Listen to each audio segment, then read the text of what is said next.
Namaste yogis, welcome to my channel. My name is Kassandra and today I'm going to take you through an upper body Yin Yoga class. This is great if you have a lot of tightness, tension, or even some knots in your upper back, discomfort in your shoulders or discomfort in your neck, but it's really mainly going to focus on the mid to upper back and into the shoulders. So a lot of us, if you sit at a desk for many hours during the day, or if you do a lot of driving or even just carrying small children, it's almost impossible to avoid upper body tension at some point during the day. So this is a wonderful sequence to do just to increase your upper body flexibility and also get rid of any aches and pains you might have there. So I will ask that you have 2 blocks for this practice, and we're going to begin in a pose that I think I've only taught once on YouTube, which is kind of strange. That doesn't happen very often, but the pose is called bowtie. So you might need a block for this one, you might not. Just have it somewhere close in case you do need it. Normally I do need one on its lowest level. So bowtie is for in between the shoulder blades and the top of the shoulders. And all you want to do, you're trying to lower yourself on your belly and you're going to thread your arms and cross them as far as they can go, right arm in front of the left one. And I'm just going to keep my head up high so you can hear me for now, but then the forehead will rest either down on a block or down on the floor if it's accessible to you. So cross and keep your palms facing up towards the sky. Drop your shoulders down and away from your ears, and then just simply lower your head down. And you might need to readjust this a bit.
And start to lift your way back up. And before we go over to the other side, you can just bring your forearms down on the ground. Take a little Sphinx Pose stretch. So you're pressing your shoulders back, keeping chin and chest elevated. So this is wonderful for your spine. And if it feels like pinching or compression in your lower back, you can make this a little bit less intense by sliding your hands further out in front of you. Otherwise, you can bring them closer in. And you can also play with the distance of your heels. The wider they are, the more it might be comfortable for your low back and for your pelvis. Make the most of your time in this pose by breathing deeply, feeling your rib cage expand front to back and side to side.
And let's make our way to bow tie. Second side, this time left arm over the right one or in front of the right one. Palms turn to face up and cross your arms as far as you can get them before lowering forehead to a block or to the mat.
And lift your way back up.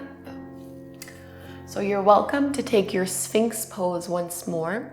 If you'd like to go further second time around, you can instead lift your way up to seal by straightening the elbows. And again, you can play here with the distance between the hands and your shoulders and the upper body. So the closer you bring in your hands, the deeper this back bend will be. But remember, we're focusing on the upper body. So if you are in seal, try to pull your heart forward and lightly squeeze your shoulder blades behind you a little bit. And if it's too much, just bring your elbows back down to the floor. We're not here too long.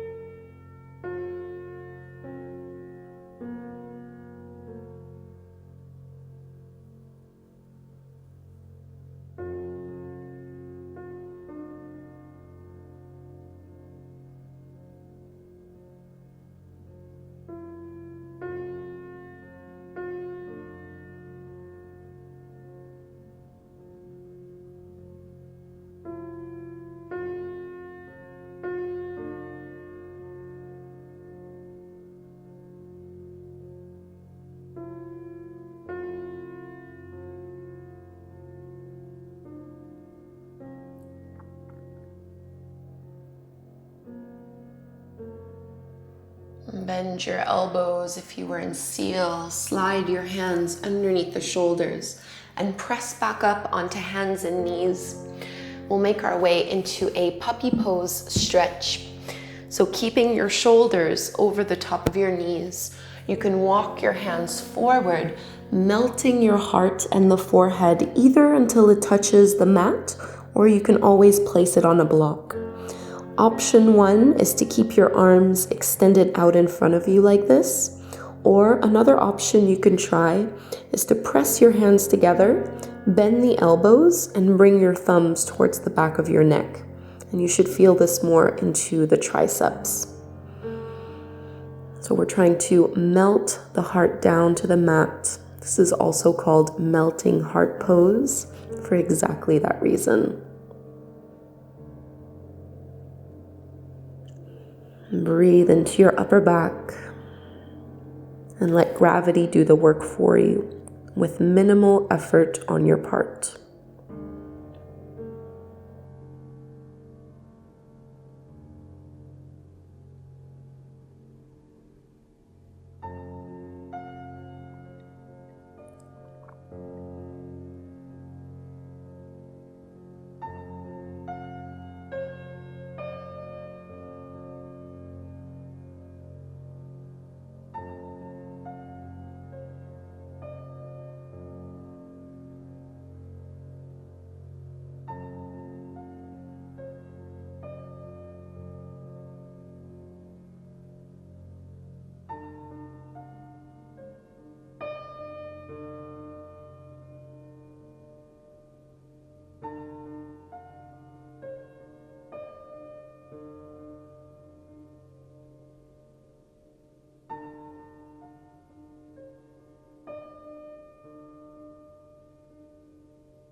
If you had your elbows bent, straighten the arms once more and slide onto your belly. We're gonna make our way into one of my all-time favorite Yin Yoga poses, which is a laying chest opener. So you want your right arm bent at a 90-degree angle at the elbow. So my palm is in line with the elbow, and the elbow is roughly in line with the shoulder, maybe an inch or two higher up. And you're gonna roll onto your right hip, right shoulder, and right ear. And if your head is hovering off the ground, you can just put a block underneath it, kind of like a pillow, or the ear can come down to the mat. And you can use your left hand to push into the floor to help you rotate over that right shoulder a little more. Or you can always bring your left hand to your low back. You can even intensify this by stepping your left foot back behind you. But personally for me, that option doesn't quite work. So just choose the variation that feels like the best shoulder opening and chest stretch possible.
If you had your left hand or your left foot back behind you, bring it back slowly to the mat and make your way to your belly. And we're gonna ease our way over to the other side. So creating some space this time with your left arm out to the side, bend your elbow at a 90-degree angle with your left hand and palm flat to the mat. And you can roll onto your left shoulder, left hip, and left ear. Using your right hand maybe to push into the floor to help you twist a little deeper. Or you can let your right hand go to your low back, and maybe the right foot can step back behind you as well.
right hand can come back down to the mat, roll onto your belly. And we're going to make our way back up onto hands and knees. Coming into another pose I love dearly. So next pose is thread the needle. Really wonderful to open up the upper back.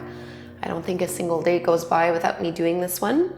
So you want to keep your hips over your knees. Belly is slightly engaged. And you're going to reach your right arm underneath you until your shoulder and your ear either lower down to the floor or they can lower down onto a block if the floor feels a little bit too far away. So I'm just going to move it. So shoulder and ear down.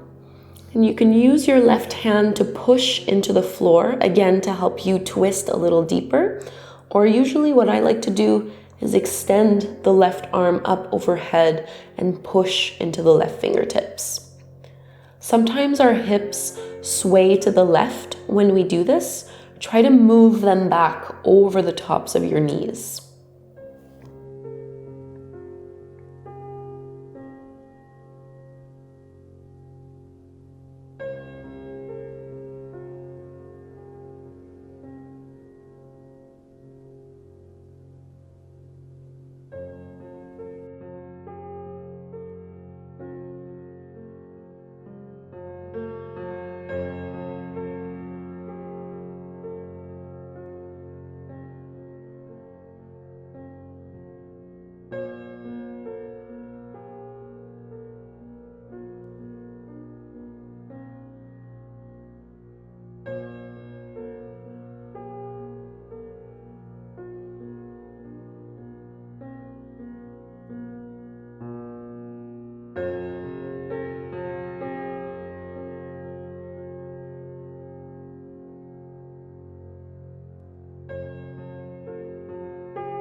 And you can slide your left hand back in, push into the palm very slowly, make your way up, hands and knees.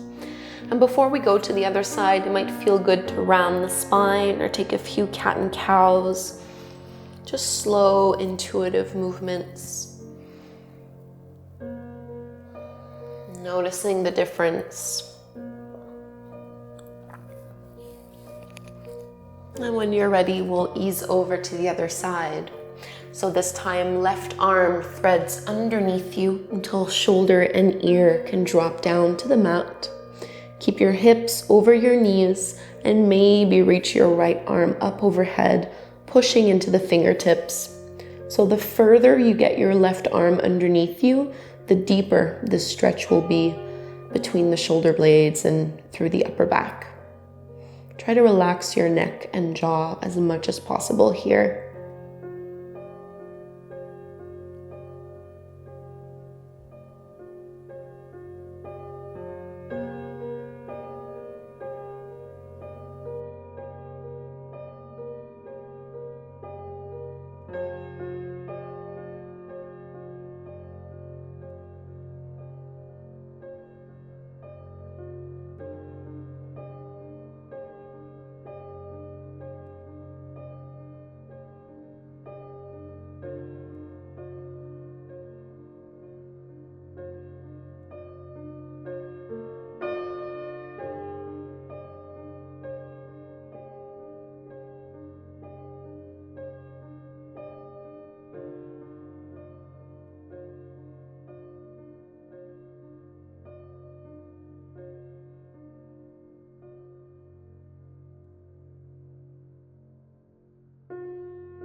And begin to release. We're meeting back in tabletop pose. Take your time. You can take a few rounds of cat and cow again here, just any little movements that feel good.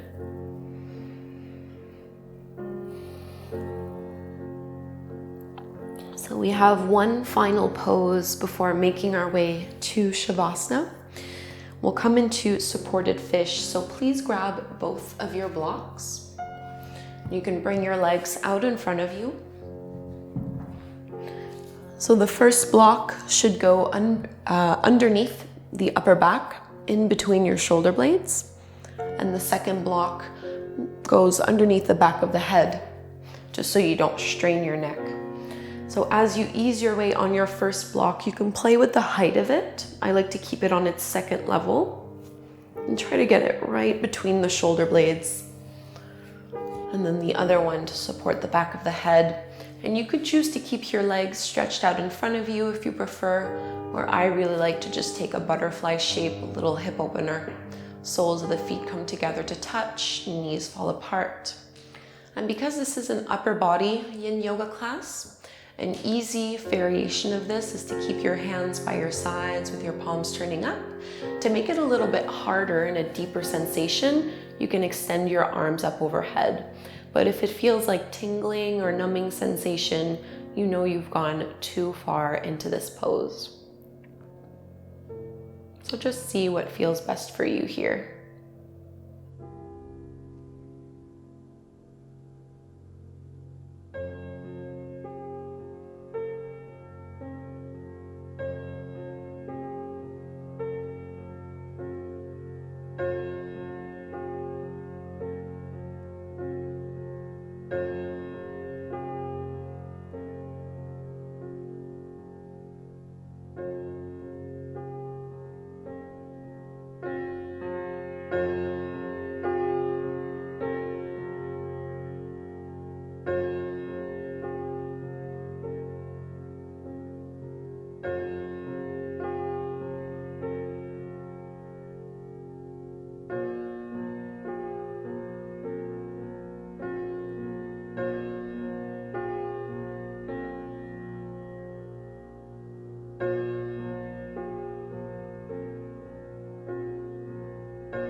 If you had your arms up overhead like I did, you can release them back down nice and slow. And we're gonna make our way to Shavasana, our final resting pose.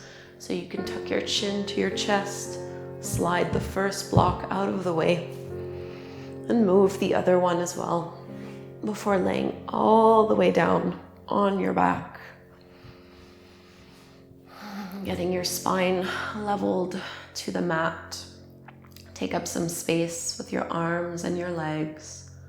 Close your eyes and really notice what has changed in your upper body now as a result of your practice.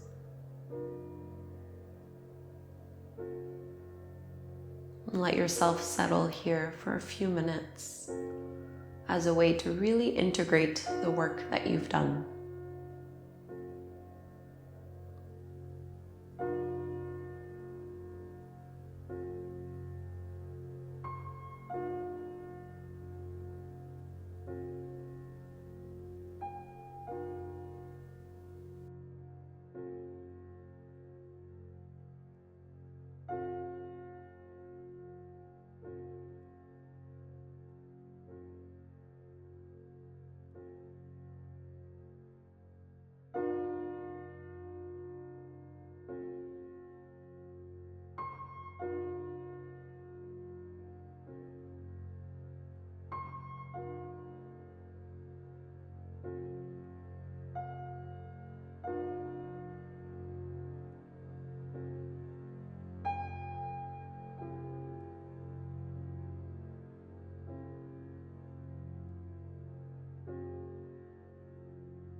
Begin to deepen your breath, filling up your belly and your chest.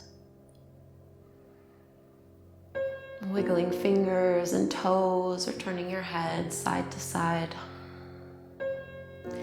Take a great big stretch. Reach your arms up overhead, lengthening your fingers away from your toes. And you can roll to one side, use your arms to come up and take a seat.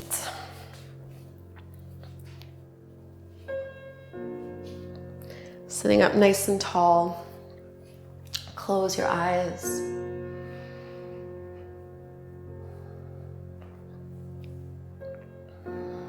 Let go of any tension in your jaw.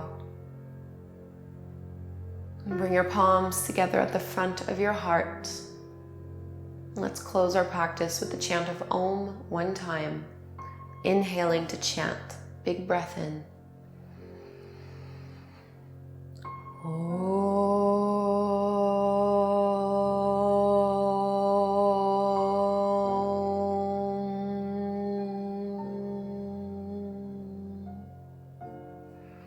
Namaste. Thank you so much, yogis, for doing this upper body release yin yoga practice with me. I do hope that you found it beneficial.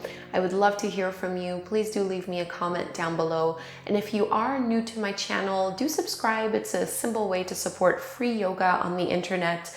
And if you enjoy this yin style of yoga, I have tons and tons of other yin yoga classes on my channel. If you want to focus on your hips next or your spine, it's all there for you. Thank you so much. Have a wonderful day. Namaste.